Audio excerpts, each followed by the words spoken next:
কুরবানি সবাই দেয়, কিন্তু কুরবানি কবুল হবে না যারা নামাজ না পড়ে তাদের। কুরবানি সবাই তো দেয়, যারা নামাজ পড়বে না তাদের কুরবানি কবুল হবে না। 7 শরীকে আপনি অংশ নিলেন, 7 জনের মধ্যে একজন লোক নামাজ পড়ে না, বাকি 7 জন যদি হাজী সাহেব হয় 6 জন, বাকি 6 জন যদি আলেম সাহেব হয়, আমার মতো খতিব সাহেব যদি হয়, কারো কুরবানি কবুল হবে না। নাউজুবিল্লাহ। আপনারা কি কথাটা আগে শুনছেন নাকি এই নতুন শুনলেন? কি বলেন মামা? আমি তো কত বছরে বলছি, প্রত্যেক বছরই তো আলেমরা বলে, আপনারা খেয়াল করে শুনবেন। এর মানে হলো, আবারও বলি, যারা নামাজ পড়ে না তাদের কুরবানি হয় না। হয় না, কুরবানি হয় না। যে এটা কি আর দেখা যায়? কারণ আমারটা যেমন কিছু আপনার এটা তো আর দেখা যায় না, কিন্তু হাদিস কোরআনে বলে হয় না। কেন হয় না জানেন? ধরুন কুরবানি করাটা এটা একটা ওয়াজিব বিধান। ওয়াজিব বিধান। 5 ওয়াক্তের নামাজ পড়াটা একটা ফরজ বিধান। 5 ওয়াক্তের নামাজ পড়ার পর আমি যদি কুরবানি দেই, তাহলে আমার কুরবানিটা হবে, আর না হলে হবে না। একটা ছোট্ট মোমবাতি কেউ জ্বালাইছে, মোমবাতির আগুনটা আপনি যদি ইচ্ছে করেন মুখের ফু দিয়া নিবাইতে পারেন, ঠিক না বেটে? মুখের ফু দিয়ে মোমবাতির আগুন নিববে কি নিববে না? নিববে। কিন্তু একটা বিস্ফোরণ হলো আগুনের, একটা গ্যাস সিলিন্ডার বিস্ফোরণ হলো, এটা কি আমি ফু দিলে নিভে যাবে? এটাকে নিবাইতে হলে কিসের দরকার? এর চাইতে আরো পাওয়ারফুল কোনো বস্তু বা পানির দরকার। আমি যে নামাজ পড়বো এটা হলো পাওয়ারফুল বস্তু, পানিটা। কারণ আমার আগুনটা বড় হয়ে গেছে এখন। আর আমার কুরবানিটা হলো একটা মুখের ফু দেওয়ার মতো। ফু দিলে ওইটা আগুন নিববে না। এজন্য আল্লাহ রাব্বুল আলামিন কোরআনে পাকে জায়গায় জায়গায় একই আয়াতে নামাজের কথা আগে বলে তারপরে কুরবানির কথা বলছে। ফাসাল্লি লিরাব্বিকা ওয়ানহার, ফাসাল্লি লিরাব্বিকা ওয়ানহার। আগে রবের জন্য নামাজ পড়ো, তারপরে গিয়ে কুরবানি দাও।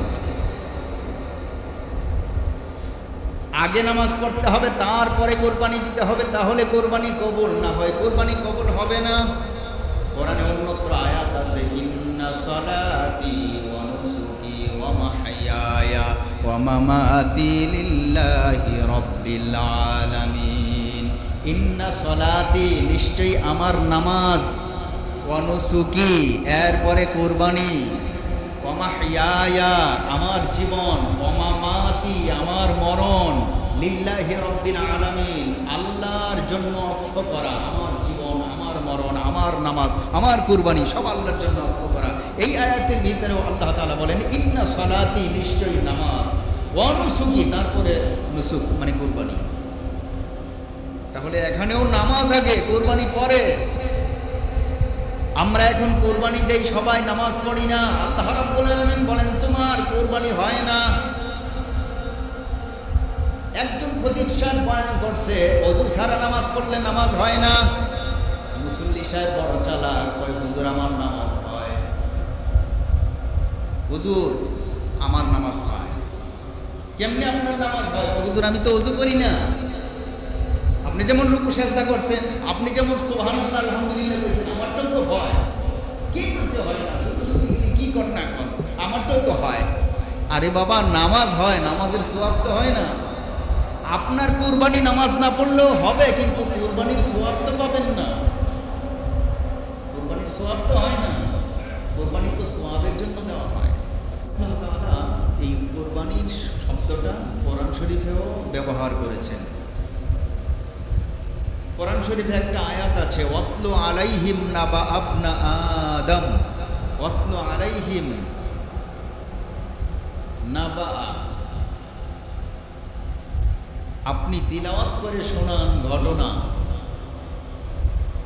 কার ঘটনা? ইবনে আদম, আদম সন্তানদের ঘটনা। ইদ করবা কুরবানা, যখন তারা নিকটবর্তী হওয়ার জন্য কুরবানি দিয়েছিল। ইদ করবা কুরবানান, কুরবান, কফ র বা, এই তিনটি ধাতু দিয়ে, এই তিনটি লেটার বর্ণমালা দিয়ে, কফ র বা, এই তিনটা বর্ণমালা দিয়ে যে শব্দটা গঠিত হয় তার নাম হলো কুরবুন। কুরবুন মানে হলো নিকটবর্তী হওয়া, এটা শব্দের অর্থ কাছাকাছি হওয়া। আমি আপনাদেরকে প্রশ্ন করি, যদি কোনো জিনিস আগে থেকেই কাছাকাছি থাকে, তার বেলায় নতুন করে আবার কাছাকাছি হওয়ার কোনো কথা কি মানানসই হয়? আমার এই মাথাটা আমার দেহের সাথে আছে, যদি বলা হয় মাথাটা দেহের কাছে নিয়ে লাগাও, কথাটা কি মানানসই হলো? মাথাটা দেহের কাছে নাও, এটা তখন হয় যখন মাথা দূরে থাকে, ঠিক না ভাই? ঠিক। কোনো জিনিস যখন দূরে থাকে তখন কাছে যাওয়ার কথা ওঠে, আর যদি কোনো জিনিস আগে থেকেই কাছে আছে সেটাকে কাছে যাওয়ার কোনো কথা ওঠে না। তো আল্লাহ রাব্বুল আলামিন আল কুরবু, নিকটতম হওয়া, নিকটবর্তী হওয়া, আল্লাহ বলেছেন তোমরা নিকটবর্তী হও। আমরা কার নিকটবর্তী হব? আল্লাহর নিকটবর্তী। কার? আল্লাহর নিকটবর্তী হব। যেহেতু বলেছেন নিকটবর্তী হও, বোঝা গেছে আমরা কিছু দূরে আছি, ঠিক না বেটি? যেহেতু বলা হলো নিকটে যাও, বোঝা যায় যে আমরা নিশ্চয়ই কিছু দূরত্বে আছি, দূরে আছি। এবার বলুন তো, আমরা কি আল্লাহর কাছে নাকি দূরে? আমরা আল্লাহর কাছে নাকি দূরে? বলেন না তো, ভাবতেছেন আমি খুব কাছে। আপনি কাছে না তো? দেখুন, লক্ষ্য করে, নামাজের প্রতি লক্ষ্য করে দেখেন, ঠিক মতো নামাজ হচ্ছে না, নামাজ পড়তেছেন না, পড়লেও শুদ্ধ হয় না। তো এরকম নামাজ দিয়ে তো আল্লাহর কাছে যাওয়া যায় না। রোজা ঠিক মতো করতেছি না, তো আমরা তো আল্লাহ থেকে অনেক দূর।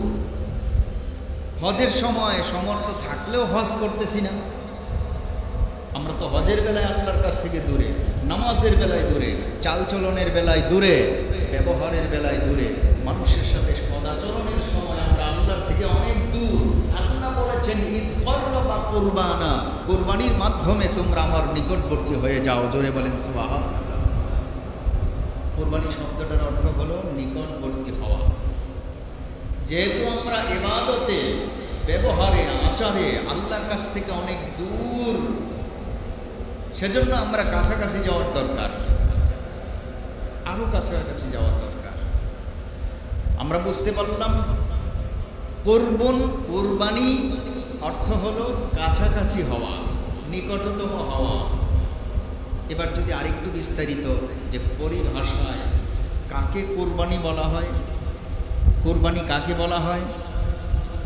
কুরবানি বলা হয় যেই বস্তুর মাধ্যমে, যেই জিনিসের মাধ্যমে আমি আপনি মালিকের কাছাকাছি যেতে পারি, আল্লাহর নিকটবর্তী হতে পারি।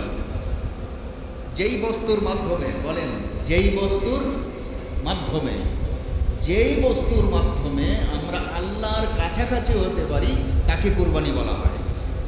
যদি আমি নামাজের মাধ্যমে আল্লাহর কাছে কাছাকাছি যেতে পারি তো নামাজটা আমার জন্য কুরবানি। যদি আমি একটা ভিক্ষুককে 10 টাকা দান করার মাধ্যমে আমি আল্লাহর নিকটবর্তী হতে পারি, এই দান করাটা আমার জন্য কুরবানি। যুদ্ধের ময়দানে জিহাদ করতে গিয়ে আমি শাহাদাত বরণ করে যদি আল্লাহর নিকটবর্তী হতে পারি তো আমার শাহাদাত, যুদ্ধ করাটা, এটা হলো আমার জন্য কুরবানি। আমি যদি রোজার মাধ্যমে আল্লাহর নিকটবর্তী হতে পারি, রোজাটা আমার জন্য কুরবানি। আমি যদি হজ করে আল্লাহর নিকটবর্তী হতে পারি তো হজটা আমার জন্য কুরবানি। এক কথায় যেই জিনিসের মাধ্যমে আল্লাহর নিকটবর্তী হওয়া যায় তার নাম কুরবানি। জোরে কোন সুবহানাল্লাহ। তার নাম কি? কুরবানি। কি? যার মাধ্যমে আমি আল্লাহর নিকটবর্তী হতে পারি তার নাম কুরবানি। এবার এরকম কুরবানি সমস্ত উম্মতেরাই করে। এরকম কুরবানি এক একজন এক একভাবে করে। তারপরে পশু কোরবানির মাধ্যমে আমরা আল্লাহর নিকটবর্তী হওয়ার যে সময় আমাদের সামনে আসছে, পশু কোরবানি করার মাধ্যমে, অর্থাৎ পশুটা হলো আল্লাহর নিকটবর্তী হওয়া আমার জন্য একটা মাধ্যম। এজন্য কোরবানি, পশুটাকে বলা হয় কোরবানি। যে যেই জিনিস দিয়ে আল্লাহর নিকটবর্তী হতে পারে সেটাই তার জন্য কোরবানি। আপনি একজন মানুষকে হাসি মাখা মুখে একটা কথা বললে তাকে সন্তুষ্ট করে দিয়েছেন, আপনার এই হাসি মুখে কথা বলাটা আপনার জন্য কোরবানি। এর মানে আপনি যেই বস্তু দিয়ে আল্লাহর নৈকট্য লাভ করতে পারেন সেটাই আপনার জন্য কোরবানি। আর আরেকটা হলো সাধারণত টাইম ওয়ারি, সময় ভেদে আপনি আল্লাহর নৈকট্য লাভ করবেন, সেটা হলো কোরবানির ঈদের সময় বা কোরবানির সময়। এবার চতুষ্পদ জন্তু দিয়ে আমরা আল্লাহর নিকটবর্তী হব। চতুষ্পদ জন্তু দিয়ে নিকটবর্তী হওয়া সেই আদম আলাইহিস সালাম থেকে শুরু করে কিয়ামত পর্যন্ত সর্বযুগেরই একটা প্রচলন হবে এবং ছিল। কারণ আল্লাহর কোরআন বলছে ওয়ালিকুল্লি উম্মাতিন জাআলনা লিকুল্লি উম্মাহ, সমস্ত উম্মতের জন্য, আদম নবীর যারা উম্মত ছিল তাদের জন্য। ওয়ালিকুল্লি উম্মাতিন জাআলনা মানসাকান লিয়াযকুরু ইসমাল্লাহ আলা মা রাযাকাহুম মিন বাহিমাতিল আনআম। চতুষ্পদ জন্তুর মাধ্যমে আমি আল্লাহ তাআলা মানুষকে কোরবানির এই বিধান, আমার নিকটবর্তী হওয়ার বিধান, আমার কাছাকাছি যাওয়ার বিধান আমি প্রত্যেক যুগের সব উম্মতদের জন্য আমি জারি করেছি। জোরে কোন সুবহানাল্লাহ। তো বোঝা গেল আদম থেকে শুরু করে সকলের জন্যই, সকলের বেলায় এই কোরবানির আমলটা ছিল। তখন থেকে যে সেই কোরবানির আমল চালু হয়েছে, এই আমলটা কোনোদিন বন্ধ হয় নাই। অনেক আমল আছে এক নবী পালন করেছে, আরেক নবীর সময় আল্লাহ বন্ধ করে দিয়েছে। কিন্তু কুরবানির আমলটা এমন একটা আমল, আদম আলাইহিস সালাম থেকে শুরু হয়েছে, আজ পর্যন্ত বন্ধ হয়নি, কিয়ামত পর্যন্ত বন্ধও হবে না। চতুষ্পদ জন্তুর মাধ্যমে যে কুরবানির বিধান, কুরবানির যে ব্যবস্থা, এটা বন্ধ হয় নাই, বন্ধও হবে না। আমার প্রাণীর ভাইয়েরা, আমি বলেছিলাম প্রত্যেকটা বিষয়ে আলোচনা করতে গেলে তিনটা পার্ট থাকে। এক নম্বরে থাকে তার ফাজাইল, 2 নম্বরে মাসাইল, 3 নম্বরে শিক্ষা। ফাজাইল কোনো বস্তুর মাহাত্ম্য তুলে ধরার নাম ফাজাইল। আমি যেই বিষয়ে আলোচনা করব এই বিষয়টা ভালোভাবে উপস্থাপন করার নাম ফাজাইল। আর এই বিষয়টা আমি যদি পালন করতে যাই, আমার পালন করার জন্য পালনীয় পদ্ধতিগত যেই দিক রয়েছে সেই দিকটাকে বলা হয় মাসাইল। ফাজাইল এবং মাসাইল থেকে আমার জীবন সাজানোর মতো আমি কি অর্জন করতে পেরেছি তার নাম শিক্ষা। তাহলে ফাজাইল, মাসাইল আর শিক্ষা একদিনে সব আলোচনা করা সম্ভব নয়। সেজন্য আমরা আস্তে আস্তে ইনশাল্লাহ আল্লাহর উপরে ভরসা করে এগোতে থাকি। আমরা প্রথমে ফাজাইল আলোচনা করি। ফাজাইল একটা বিষয় পরিপূর্ণভাবে তুলে ধরার নাম ফাজাইল। তা আমরা যে আয়াতে কারিমা পাঠ করেছি, এই আয়াত হলো কুরবানি সংক্রান্ত আয়াত। তাই কুরবানির ফাজাইল আমাদেরকে প্রত্যেক বছরের মতো আমাদেরকে এবারও জানতে হবে, বুঝতে হবে। আমার প্রাণের ভাইয়েরা, ফাজাইলটা, কুরবানির যে ফাজাইলটা, এই ফাজাইলের 2টি পার্ট রয়েছে, 2টি অংশ আছে। কয়টা অংশ? ফাজাইলের 2 অংশ। কয় অংশ? এক অংশ আদম আলাইহিস সালাম থেকে শুরু করে ইব্রাহিম আলাইহিস সালাম পর্যন্ত, এটাই হলো কুরবানির একটা পার্ট। ইব্রাহিম আলাইহিস সালাম থেকে শুরু করে কিয়ামত পর্যন্ত এটা হলো কুরবানির দ্বিতীয় পার্ট। কাজ একটাই, পার্ট 2টা। আদম থেকে ইব্রাহিম আলাইহিস সালাম এক পার্ট, ইব্রাহিম আলাইহিস সালাম থেকে কিয়ামত পর্যন্ত দ্বিতীয় পার্ট। একই বিষয়ের নাম কুরবানি। বিষয়ের নাম কি? কুরবানি। তাই আল্লাহ তাআলা আলাদা করে বিশ্লেষণ করেছেন, আলাদা পার্ট আল্লাহ তৈরি করেছেন কোরআন পাকের মধ্যে। হযরতে আদম আলাইহিস সালামকে দিয়ে সর্বপ্রথম কুরবানির প্রচলন রব্বুল আলামিন চালু করেন। এই কুরবানির চালু হওয়া বিধানের পরিপূর্ণতা আল্লাহ রাব্বুল আলামিন হযরতে ইব্রাহিম আলাইহিস সালামের মাধ্যমে করেন। জোরে বলেন সুবহানাল্লাহ। চালু করেন আদম আলাইহিস সালাম দিয়া, আর পূর্ণতা দান করেন ইব্রাহিম আলাইহিস সালাম দিয়া। আদম আলাইহিস সালামের যে কুরবানির বিধান, কুরবানির ফাজাইল আমার আল্লাহ তাআলা কোরআনে পাকে সুন্দর করে বর্ণনা করেছেন। জানো তোমরা জানো না, আদম আলাইহিস সালামকে আমি দুনিয়াতে পাঠানোর পর আদম এবং হাওয়ার গর্ভ থেকে জোড়া জোড়া সন্তান ভূমিষ্ঠ হতো। জোড়া সন্তান, একটা ভাই হতো আরেকটা বোন হতো।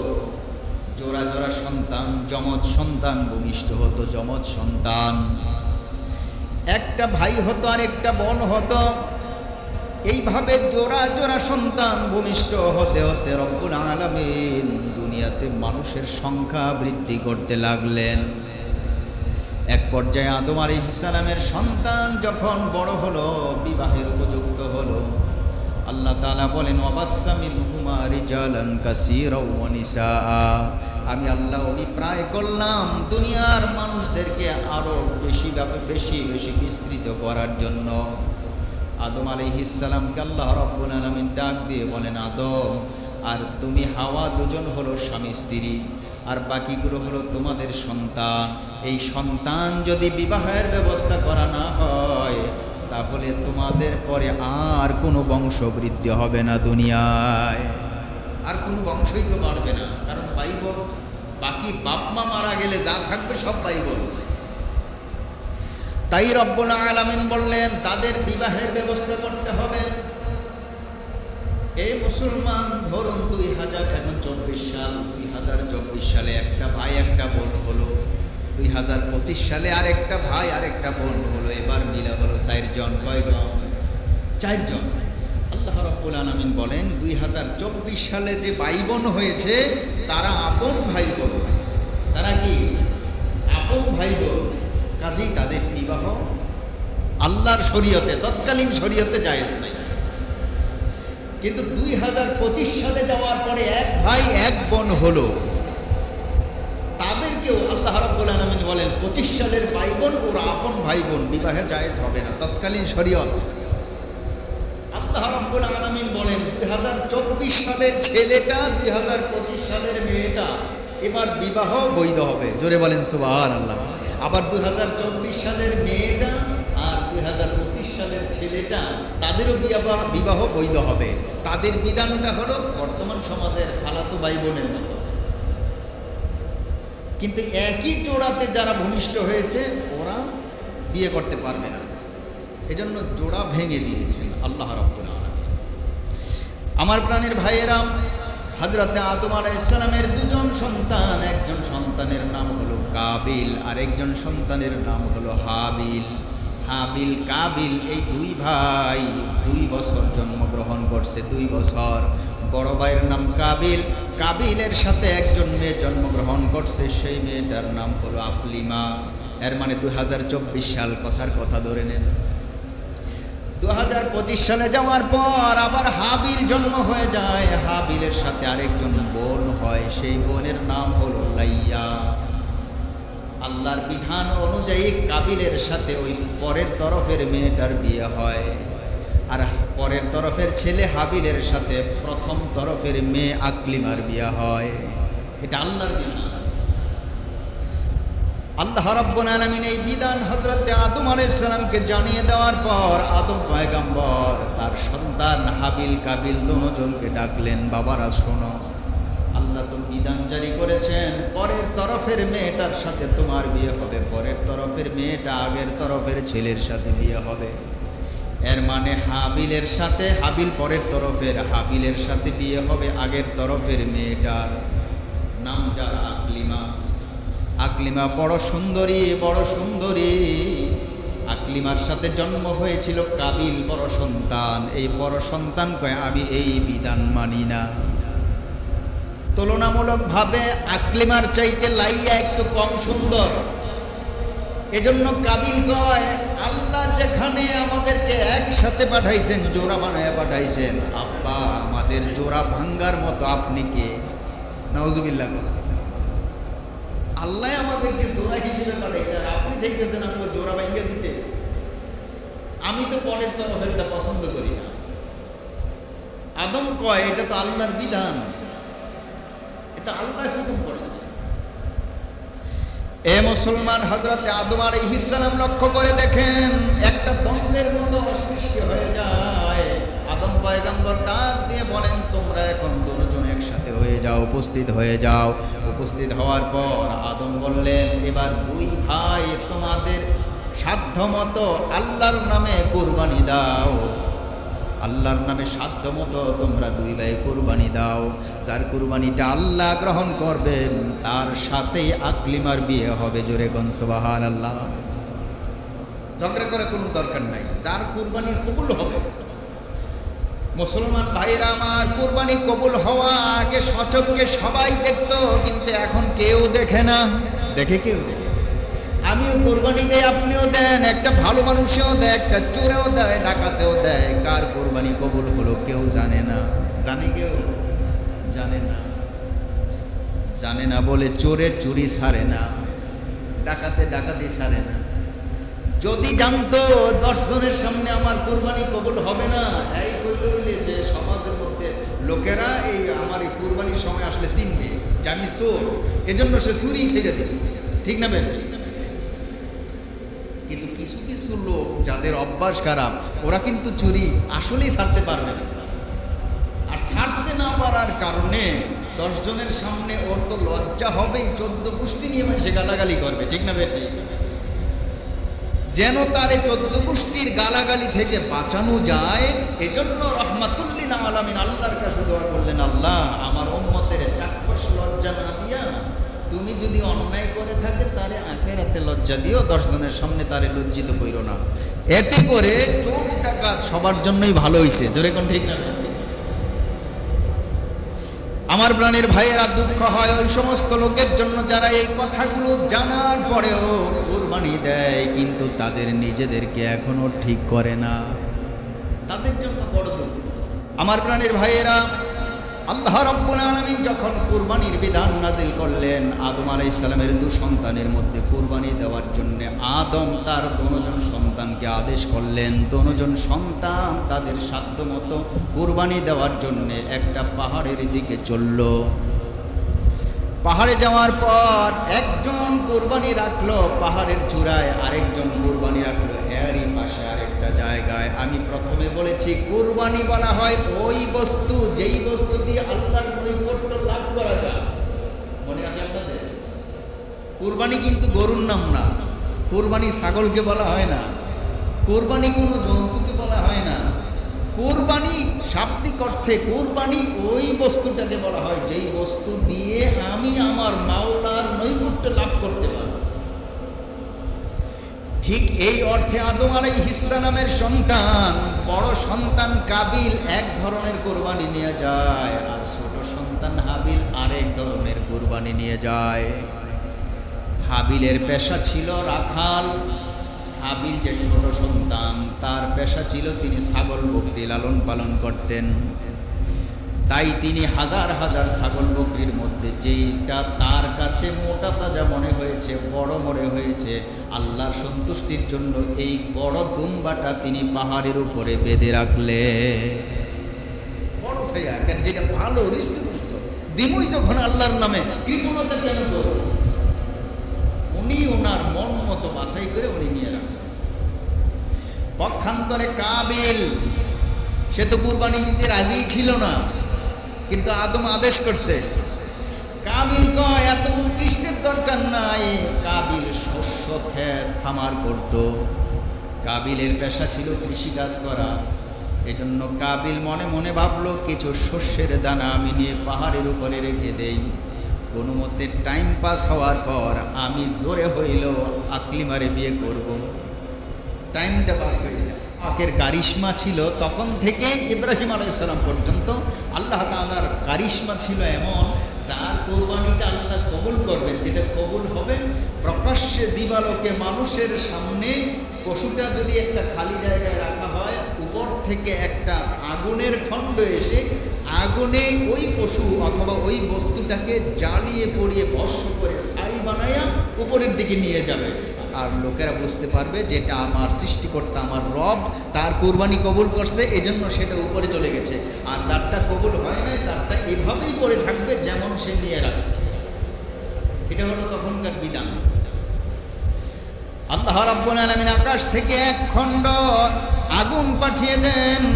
আগুন পাঠিয়ে দেওয়ার পর হাবিল যেই মোটা তাজা দুম্বাটা রেখেছিল, ওই মোটা তাজা দুম্বাটা আল্লাহ তাআলা কবুল করলেন আর তাকে জ্বালিয়ে পুড়িয়ে ভস্ম করে আকাশের দিকে নিয়ে যায়।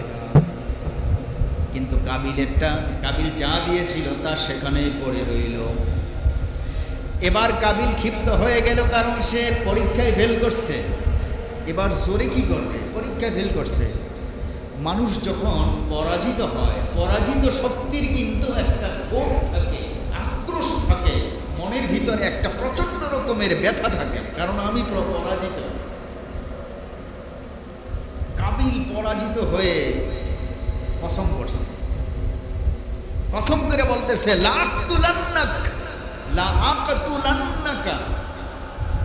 আমি তোরে জীবনের মতো হত্যা করব, কতল করব, লাখতুলান্নাকা। কাবিল হাবিলকে বলতেছেন হত্যা করব। তো কাবিলেও সুন্দরভাবে জবাব দিয়েছেন, বলতেছেন ভাই আপনি আমার সাথে রাগারাগি করার কি দরকার? এটা তো আল্লাহর বিধান, আমি পালন করেছি, আর আল্লাহ তাআলা তো মুত্তাকিদের আমলটাই কবুল করেন। আপনি আমার সাথে রাগারাগি করে কি লাভ?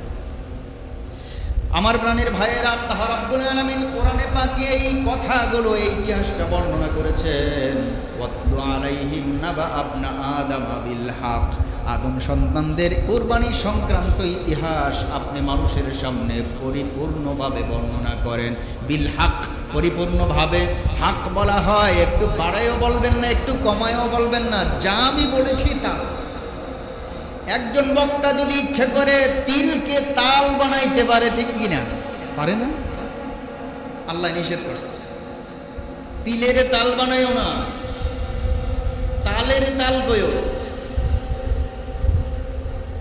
আমার প্রাণের ভাইয়েরা, বড় বিপদ, বড় বিপদ।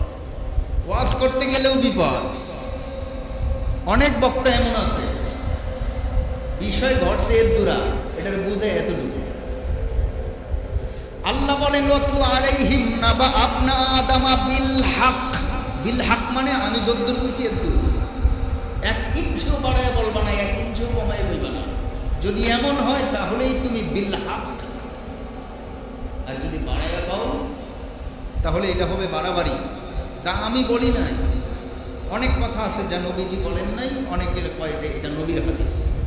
একটা ভালো কথা, ভালো কথা তো মুরব্বীরাও বলতে পারে। কথাটা কইয়া ও উপরে ওঠার জন্য, বাঁচার জন্য কয় এটা নবী বইলা গেছে, নবীর হাদিস। আর আমার নবী কয় যে ব্যক্তি এরকম কথা বলল যা আমি বলি নাই, আমার সাথে না ফিট করে দিল, মাকাদাহু মিনান নার, জাহান্নামে যাওয়ার জন্য তার এদ্দুরা আমলই যথেষ্ট। নাউজুবিল্লাহ বলেন।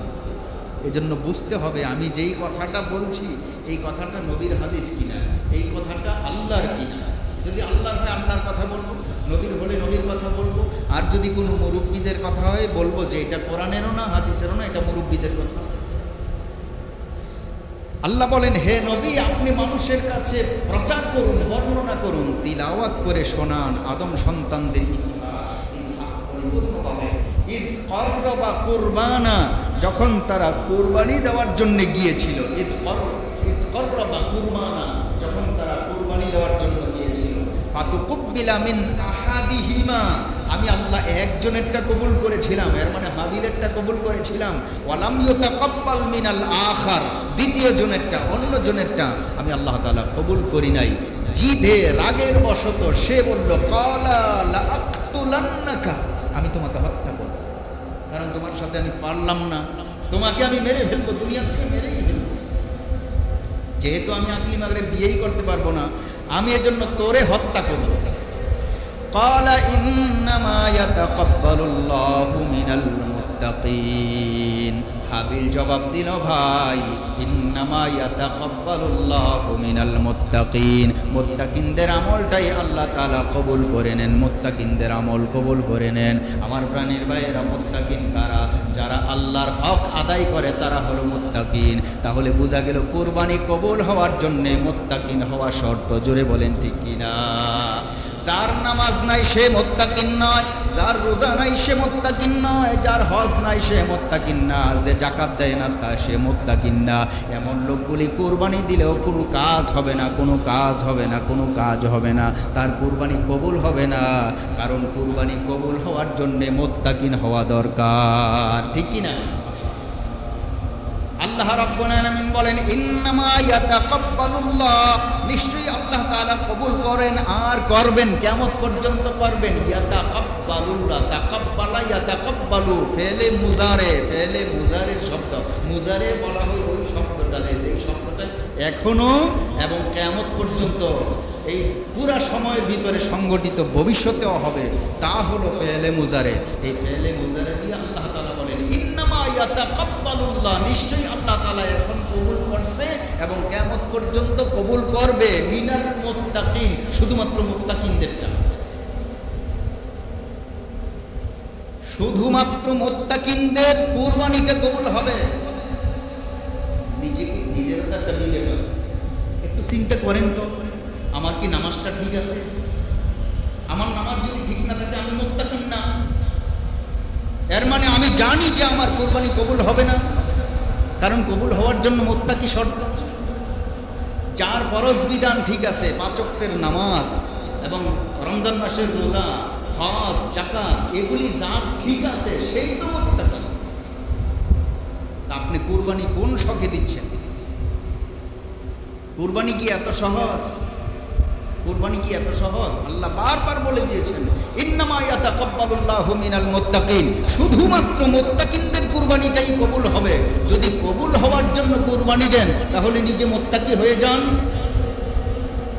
আর যদি কোন গোশত খাওয়ার জন্যই আমি দেই তাহলে তো ভিন্ন কথা, তাহলে তো ভিন্ন কথা। আমার প্রাণের ভাইয়েরা, আপনারা জানেন না, আদম আলাইহিস সালাম থেকে ইব্রাহিম আলাইহিস সালাম পর্যন্ত কেউ কুরবানির গোশত খাইতে পারে নাই। এটা আল্লাহর বিধান ছিল না। কুরবানির গোশত খাবে কেমনে? এটা তো ছাই হয়ে গেছে, খাবে কেমনে? যে দিয়েছে একমাত্র আল্লাহর জন্য দিয়েছে, নিজে খাওয়ার জন্য নয়। আর এখন তো আমরা খাওয়ার জন্য দেই। যদি বলা হতো আপনি এক টুকরো কুরবানির গোশত নিতে পারবেন না, তাহলে দেখতেন যে সমাজে এত গরু আসতো না, এত গরু আসতো না। কারণ এখন কুরবানি আমি দিচ্ছি আমার ঘরের ডেক ভর্তি খাবার, অথচ আমি যাকাত দেই না। আমি যাকাত দেই না, কুরবানি তো খুব দেই। আমার প্রাণের ভাইয়েরা, আল্লাহ রাব্বুল আলামিনের পয়গম্বর ডাক দিয়ে বলেন, যারা মুত্তাকি হবে না তাদের কুরবানি কবুল হবে না, তাদের কুরবানি কবুল হবে না। এজন্য কুরবানি যদি কবুল করাতে চাও, 1 নম্বরে নিজেদের নামাজ, 5 ওয়াক্তের নামাজ ঠিক করতে হবে। জোরে কোন ঠিক কিনা? ইন্না সলাতি, নিশ্চয়ই নামাজ, অনুসুকি, তারপরে কুরবানি। ফাসাল্লি লিরাব্বিকা ওয়ানহার, আগে তুমি নামাজ পড়ো, ফাসাল্লি, নামাজ পড়ো, রব্বিকা, তোমার রবের জন্য, ওয়ানহার, তারপরে গিয়ে কুরবানি দাও। আগে আমরা ঈদের নামাজ পড়ি সকালবেলা, তারপরে আমরা কুরবানি দেই। জোরে কোন ঠিক কিনা?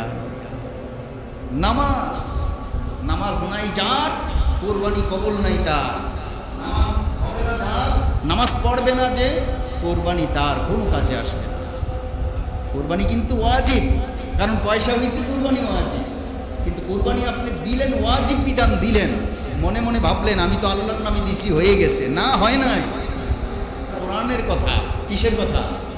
কিসের কথা? কোরআনের কথা, আমার কোনো কথা না। আমার সাথে রাগ করে লাভ নাই। আল্লাহ নিজে বলছেন, ইন্নামা ইয়াতাকাব্বালুল্লাহু মিনাল মুত্তাকিন, মুত্তাকিনদের আমলটা কবুল হবে। যে নামাজই পড়ে না ওই লোকটা কি মুত্তাকিন হয়? বলেন। যে নামাজ পড়ে না সে কি মুত্তাকিন? যে চুরি করে সে কি মুত্তাকিন? যে ঘুষ খায় সে কি মুত্তাকিন? যে মানুষকে ঠকায়, যে মানুষকে আঘাত করে, মানুষের মনে কষ্ট দেয়, সে কি মুত্তাকিন? আরে মানুষের মনে কষ্ট দিলে তো নামাজও কবুল হয় না। নামাজি নামাজ পড়ে, মানুষের মনে কষ্ট দেয়, এই লোকের নামাজ হয় না।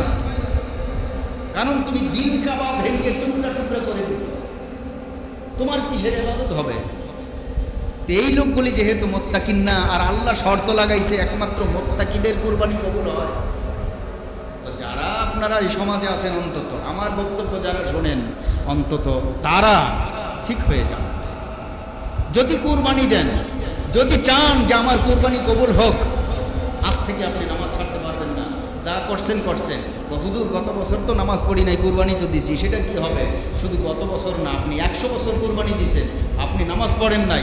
আজকে যদি তওবা করেন, আল্লাহ আমি এতদিন বুঝি নাই, আল্লাহ নামাজ না পড়লে যে আমার কুরবানি হয় না, এটা আমি বুঝি নাই। আল্লাহ যদি বুঝতাম আগে ঠিক হইতাম, আর এতটা হৃদয় দিয়ে আগে আমি উপলব্ধি করি নাই, আমি আজকে বুঝতে পারছি। আল্লাহ আল্লাহ তুমি আমার পিছনের আমলগুলিও কবুল করো, আর আমার সামনের আমলটাও কবুল করো।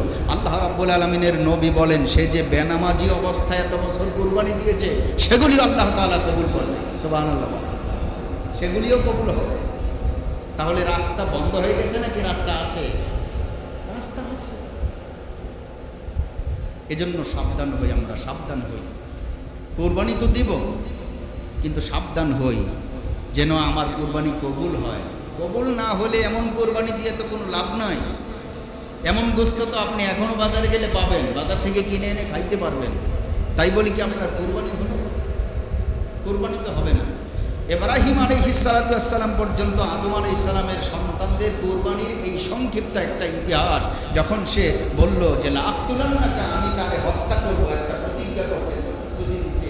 যখন মানুষ কোনো খারাপ কাজের জন্য প্রতিজ্ঞা করে, শয়তান বারবার তাকে এসে ফুসলায়, এই তুমি না এই নিয়ত করছো, তুমি না এই কাজটার নিয়ত করছো। শয়তান তারে এসে ফুসলাইতে থাকে। কাবিলেরও শয়তান ফুসলাইতেছে অনেকদিন ধরে, কিন্তু মিলে না, সুযোগ পায় না। আদম আলাইহিস সালাম তাদের বাপ ছেলেদেরকে একদিন বলে গইয়া হজে গেছে, কারণ হজের সময় তো কুরবানির সময়, হজে গেছে, মক্কা শরীফ গেছে, মক্কা শরীফ গেছে হজ করার জন্য। এদিকে একমাত্র হাবিল আছে বাড়িতে, আর কাবিল আছে। তো কাবিলের কাছে শয়তান গিয়া কয়, এ কাবিল, তুই না তোর ভাইকে হত্যা করার জন্য একটা পরিকল্পনা করেছিলি? হ্যাঁ করছিলাম তো। কেন এতদিন গেল, কেন হত্যা করলি না? আমি তো সুযোগ পাই না, আমি তো সুযোগ পাই না। আরে বেটা, আজকেই মহা সুযোগ, আজকেই মহা সুযোগ। কোথায় সুযোগ? তোমার ভাই ছাগল রাখার জন্য মাঠে গিয়েছে, প্রচণ্ড রোদের সময় মাঠের এক প্রান্তে পাহাড়ের নিচে ছোট একটা গাছের ডালে ছায়া পেয়ে সে ছায়া মেতে এখন ঘুমাইতেছে। এখন একটা সুযোগ আছে, আমি এবার এটা কিভাবে করতে পারি? শয়তান কয়, তালহীন, আমার সাথে আসো। শয়তান সাথে সাথে নিয়ে গেল, পাহাড়ের উপরে উঠাইলো, আর বলল, কষ্ট করার দরকার হবে না, খালি উপর থেকে একটা পাথর নিচের দিকে ছেড়ে দাও, উপর থেকে একটা পাথর নিচের দিকে ছেড়ে দাও। কাবিল বিশাল বড় একটা পাথর পাহাড়ের উপর থেকে নিচের দিকে ছেড়ে দিয়েছে। এই পাথরের আঘাতে মাথা পিষ্ট হয়ে, মাথা থেতলে, মাথা ভেঙে, মগজ আলাদা হয়ে হাবিল ইন্তেকাল করেছে। বলেন ইন্না লিল্লাহি ওয়া ইন্না ইলাইহি রাজিউন। আমার প্রাণের ভাইয়েরা, কাবিল কাতিল, কাবিল হলো পৃথিবীর প্রথম হত্যাকারী। এজন্য হাদিস শরীফে আছে, কিয়ামত পর্যন্ত এই হত্যার পদ্ধতিটা উদ্ভাবন যেহেতু কাবিল থেকে হয়েছে, কিয়ামত পর্যন্ত যত মানুষ অন্য মানুষের সাথে হত্যা হবে, কতল হবে, হত্যা হবে, সেই হত্যা করার যে পাপ, এই পাপের একটা অংশ কাবিলের আমলনামায় গিয়ে জমা হবে। নাউজুবিল্লাহ বলে। আবার একটা ভালো কাজ যদি আপনি উদ্ভাবন করে যান, কিয়ামত পর্যন্ত যত মানুষ এইভাবে ভালো কাজটা চালাইতে থাকবে, কবরের ভিতরে আপনি এইভাবে সোয়াবও পাইতে থাকবেন। জোরে বলেন সুবহান। আমার প্রাণের ভাইয়েরা, আদম আলাইহিস সালাতু ওয়াস সালাম পর্যন্ত কুরবানির প্রথম পাঠ, এই প্রথম পাঠ সম্পর্কে আমরা খানিকটা আলোচনা করলাম। আল্লাহ রাব্বুল আলামিন আমাদেরকে এই আয়াতের থেকে আমরা যেই শিক্ষাটা পেয়েছি, এটা বড় জিনিস, মারাত্মক জিনিস। শিক্ষাটা কি? আমার কুরবানি কবুল হইতে হলে 1 নম্বরে আমাকে মুত্তাকিন হতে হবে। আর কোনো বেনামাজিরে মুত্তাকি বলা হয় না।